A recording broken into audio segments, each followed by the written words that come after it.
कहते हैं दुनिया में मन सबसे ज्यादा शक्तिशाली चीज होती है। अगर किसी चीज को तुम पूरे मन से चाहो तो तुम उसे हासिल कर सकते हो। ये मैं नहीं कहता, ये सभी महापुरुषों का कहना है। लेकिन अगर यह बात सत्य है, सच है, तो जो हम अपने मन से चाहते हैं वह हमें हासिल क्यों नहीं होता है? भाई, कोई भी इंसान अपने मन में दुख तो नहीं चाहेगा, लेकिन वो रहता तो दुखी है। हर इंसान अपने मन से तो सफल होना चाहता है, खूब धन कमाना चाहता है, लेकिन फिर भी वह सफल नहीं होता। भला ऐसा दुनिया में कौन इंसान होगा जो अपने मन से यह चाहेगा कि मैं असफल रहूं? क्या मैं पैसा ना कमाऊं सोचने की बात है तो इसमें दो चीज निकालकर सामने आती हैं। या तो वे महापुरुष गलत थे जिन्होंने यह बात कही कि मन से चाही हुई चीज हासिल हो जाती है, या फिर हम गलत हैं।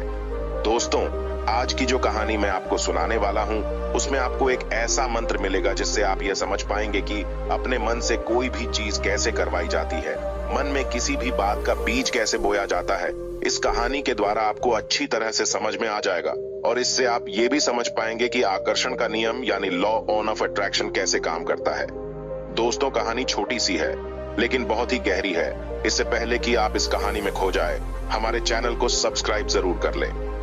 एक बार की बात है, एक आदमी के जीवन में सिर्फ दुख ही दुख थे। वह जो भी काम करता उसका वह काम पूरा नहीं होता। घर में आता तो घर में हमेशा क्लेश बना रहता। वह किसी से भी मदद मांगता तो कोई भी उसकी मदद नहीं करता। ऐसा लगता था कि चारों ओर से दुखों का पहाड़ उसी पर टूट पड़ा है। उसे समझ नहीं आ रहा था कि मैं इन दुखों से पार कैसे पाऊं। वो दिन रात यही सोचता रहता कि अपने दुखों से छुटकारा कैसे पाना है। इसी कारण से वह रात में सो भी नहीं पाता था।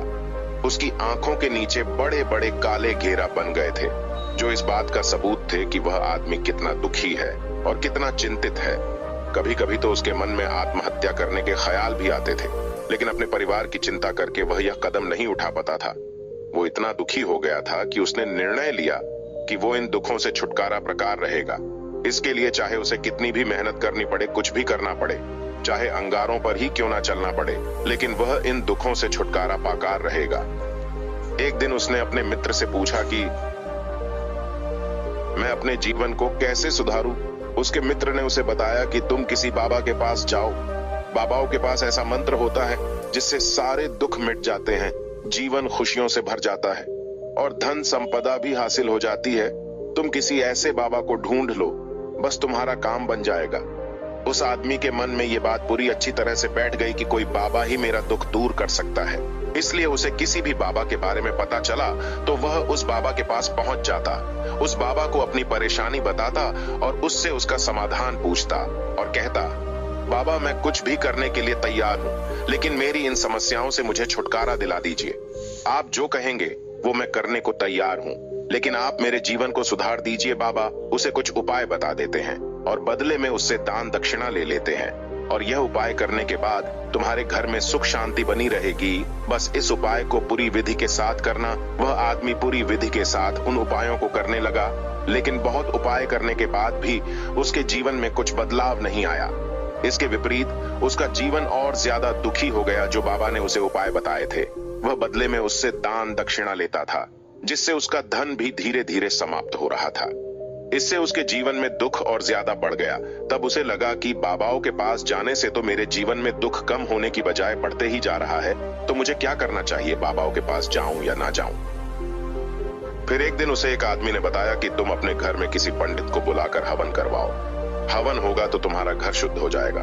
घर में कोई भी नकारात्मक ऊर्जा होगी तो वह घर से बाहर चली जाएगी। किसी अच्छे पंडित को बुलाकर पूरे विधि विधान से मंत्र उच्चारण करवाओ, हवन करवाओ, जिससे घर में सुख शांति आए। उस आदमी के मन में यह बात अच्छे से बैठ गई और उसने एक पंडित को अपने घर बुलाकर हवन करवा लिया। हवन अच्छी तरह से संपन्न हुआ। बदले में पंडित ने भी अच्छी दान दक्षिणा ली और उसके बाद वह वहां से विदा हो गया। लेकिन कुछ दिनों के बाद उस आदमी ने महसूस किया कि उसके जीवन में अब भी कोई बदलाव नहीं आया है। अब वो आदमी पूरी तरह से दुखी हो गया, ज्यादा परेशान हो गया। अब तो उसे लगता था कि मेरे जीवन में दुख कभी खत्म नहीं होंगे। यही सोच सोचकर उसका बुरा हाल हो गया। फिर एक दिन उसे अपने मित्र से एक ऐसे बाबा के बारे में पता चला जो समाधान बताने के लिए कोई दान दक्षिणा नहीं लेता था। उस आदमी को लगा कि यह बाबा दूसरे बाबाओं की तरह नहीं है, क्योंकि यह दान दक्षिणा तो लेता ही नहीं, और अगर दान दक्षिणा नहीं लेता तो सच में ये कोई सिद्ध बाबा होगा। यही सोचकर वह उस बाबा के पास पहुंच जाता है। जब वो आदमी वहां पर पहुंचता है तो वो बाबा ध्यान में बैठे हुए थे। यह देखकर वह आदमी वहीं पर चुपचाप बैठकर बाबा के ध्यान से बाहर आने का इंतजार करने लगा। थोड़ी ही देर बाद बाबा ने आंखें खोली तो सामने एक दुखी और परेशान युवक को देखा।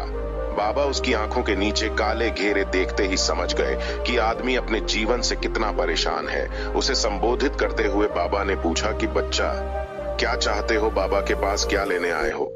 उस आदमी ने कहा कि बाबा, मैं अपने जीवन से बहुत ज्यादा परेशान हूँ। मैंने अपने दुखों को दूर करने के लिए बहुत सारे रास्ते अपनाए, हर वो तरकीब करके देखा जो किसी बाबा ने मुझे बताई, हर वह काम किया जो किसी भी इंसान ने मुझे करने को कहा, लेकिन मेरे जीवन के दुखों में कोई कमी नहीं आई। बाबा, इसके विपरीत मेरे जीवन में दुखों में बढ़ोतरी हो गई।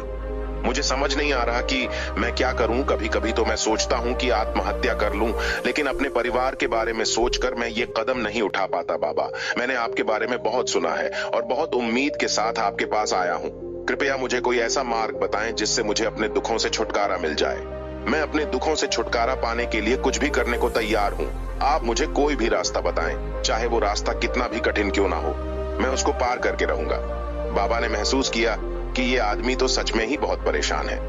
बाबा ने उसकी बात सुनकर कहा कि बच्चा, दुखों को दूर करने के लिए मंत्र ऐसे ही नहीं मिलते। मंत्र पाने के लिए कुछ करना पड़ता है। तुम कुछ कर सकते हो।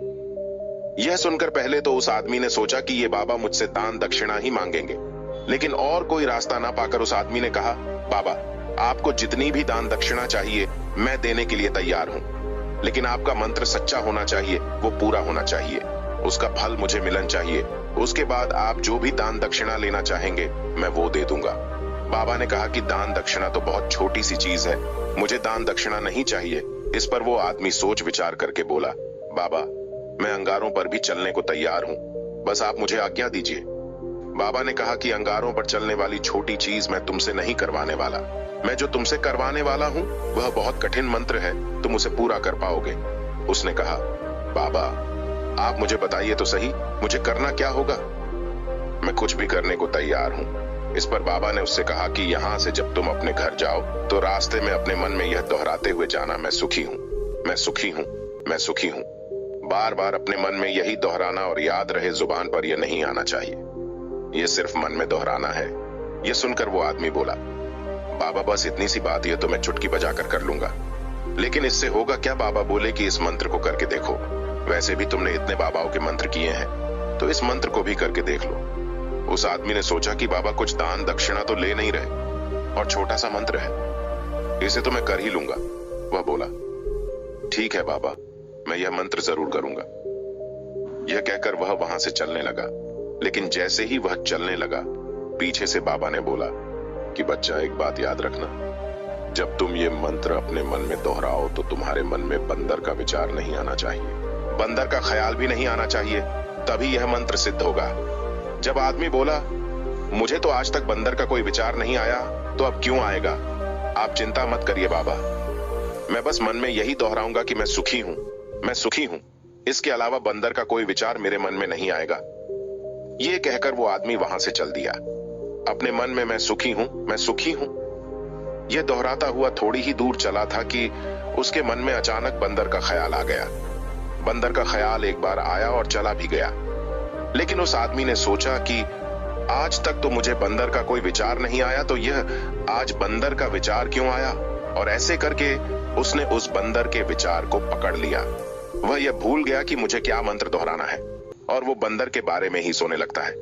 जब थोड़ी देर बाद उसे होश आया तो वह फिर से अपना वही मंत्र दोहराने लगा जो बाबा ने उसे बताया था, मैं सुखी हूं, मैं सुखी हूं। लेकिन अचानक से उसे एक बंदर दिखाई दिया और यह देखकर उसके मन में फिर से बंदर का विचार आ गया है और वह अपने अंदर से इस विचार को बाहर फेंकना चाहता था। वह चाहता था कि मेरे अंदर किसी भी तरह का बंदर का कोई विचार ना आए, लेकिन उसे तो सामने बंदर ही दिखाई दे गया। ऐसे ही जद्दोजहद करते करते वह घर पहुंचा और घर पहुंचने के बाद अपनी पत्नी से कहा कि ए बंदरिया, मुझे खाने में बंदर परोस दो। और जब उसे एहसास हुआ कि उसने क्या बोल दिया तो वो अपने बाल नोचने लगा, दीवार में सर मारने लगा कि आज तक मुझे बंदर का कोई विचार नहीं आया और आज मुझे ये क्या हो गया है, मुझे हर जगह बंदर ही बंदर नजर आ रहे हैं, ये कैसी माया है। यही सोच सोचकर वह आदमी रात भर सो नहीं पाया, रात भर करवटें बदलते रहा और सुबह उठकर सीधे उस बाबा के पास पहुंच गया और उसने उस बाबा के चरणों में गिरकर कहा कि बाबा, पता नहीं क्या चमत्कार हो रहा है, आज तक मुझे बंदर का कोई विचार नहीं आया। लेकिन कल से जब से आपने मुझे कहा कि बंदर का विचार नहीं आना चाहिए, तब से मुझे हर जगह बंदर ही बंदर नजर आ रहे हैं। आदमी ने कहा, बाबा, मुझे तो आपके पीछे पेड़ पर बैठा बंदर भी केले खाता हुए दिखाई दे रहा है। बाबा, ये हो क्या रहा है? ये सुनकर बाबा हंसने लगे। बच्चा, मन का जाल एक ऐसा जाल है जिसे समझ पाना इतना आसान नहीं है। ये बंदर तो तुम्हारे रास्ते में पहले भी आते थे। जब तुम मेरे पास आए थे तब भी ये बंदर इन्हीं पेड़ों पर घूम रहे थे, लेकिन तब तुम्हारे ध्यान में यह बंदर नहीं था। तब तुम्हारे ध्यान में सिर्फ तुम्हारे दुख थे। इसके बाद बाबा ने उसे बताया कि बच्चा, हम जिस भी चीज से दूर भगाना चाहते हैं, वही चीज हमारे मन में बहुत गहराई से प्रविष्टि हो जाती है। वह हमारे अंतर्मन में समा जाती है। असल में हम जिस चीज से भी छुटकारा पाना चाहते हैं, उससे छुटकारा इसलिए पाना चाहते हैं कि वह हमारे साथ बहुत गहराई से जुड़ गई है, और हम जितना ही उससे छुटकारा पाना चाहते हैं, वह उतनी ही गहरी हमारे मन में बैठते चली जाती है, और आखिरकार वह हमारे अंतर्मन में छा जाती है। ऊपर से तो हम चाहते हैं सुखी होना कि मैं सुखी हूं, मैं सुखी हूं, हमारे होंठ भी यही बोलते रहते हैं, लेकिन हमारे मन में दुख होते हैं। हमारे विचारों में, हमारे मन में हमें दुख ही दुख दिखाई देते हैं। इसलिए अपनी जुबान से बार बार यह बोलने से कि मैं सुखी हूं, मैं सुखी हूं, हम सुखी नहीं होंगे जब तक यह मंत्र हमारे अंतर्मन में प्रवेश नहीं होगा। इस पर उस आदमी ने पूछा कि बाबा, लेकिन यह मंत्र हमारे मन में कैसे प्रविष्टि होगा? यह सुनकर बाबा ने कहा कि बच्चा, अपने दुखों से लड़ना बंद कर दो। जब तक तुम अपने दुखों को दूर करने की सोचते रहोगे, तब तक वह दुख तुमसे चिपके रहेंगे। तब तक वो दुख तुम्हारे अंतर्मन पर अपना राज्य जमाए बैठे रहेंगे, और जिस दिन तुम उन दुखों के बारे में सोचना बंद कर दोगे, उस दिन से तुम्हारी जिंदगी से दुख गायब हो जाएगा। क्योंकि किसी भी चीज से छुटकारा पाने के लिए हमें उसे चीज के बारे में सोचना पड़ता है, और हम जितना ही उसे चीज के बारे में सोचते हैं, उतनी ही गहरी वह हमारे मन में प्रविष्टि होती चली जाती है। हम अधिकतर समय अपने दुखों के बारे में ही सोचते रहते हैं।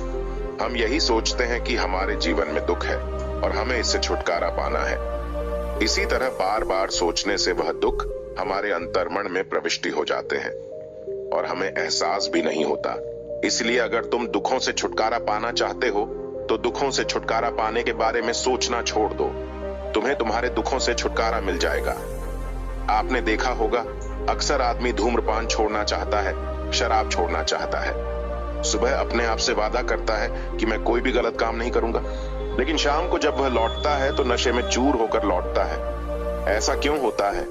यह जो हम सोच रहे हैं, उसे पूरा कर ही नहीं पा रहे। असल में हम उस चीज को बहुत ज्यादा महत्व दे रहे हैं, उस चीज को बहुत ज्यादा अहमियत दे रहे हैं। जब भी हम उस चीज को छोड़ने के बारे में सोचते हैं, तो हम उसकी इंपॉर्टेंस और ज्यादा बढ़ा देते हैं। हमारा मन उस चीज के बारे में जितना ज्यादा सोचेगा, हमारा मन उतना ही उस चीज के पीछे ज्यादा भागेगा। हमें उस चीज से लड़ना नहीं है, बल्कि बिना सोच गुजर जाना है। और अगर इस मंत्र में हम समझ लेते हैं, तो हम अपने जीवन में जो भी पाना चाहते हैं, उसे अपने अंतर्मन में डाल सकते हैं। और एक बार वह लक्ष्य हमारे अंतर्मन में बैठ जाता है, तो फिर सफलता पाने में कोई समस्या नहीं आएगी, कोई दिक्कत नहीं आएगी। तो दोस्तों, उम्मीद करता हूं आपको इस कहानी से एक अच्छी सीख मिली होगी। यह कहानी आपको कैसी लगी, हमें कमेंट बॉक्स में कमेंट करके जरूर बताएं, और इस वीडियो को लाइक भी जरूर करें, और साथ ही इस वीडियो को अपने दोस्तों के साथ जरूर शेयर करें, ताकि उन्हें भी इस कहानी से कुछ सीखने को मिल सके।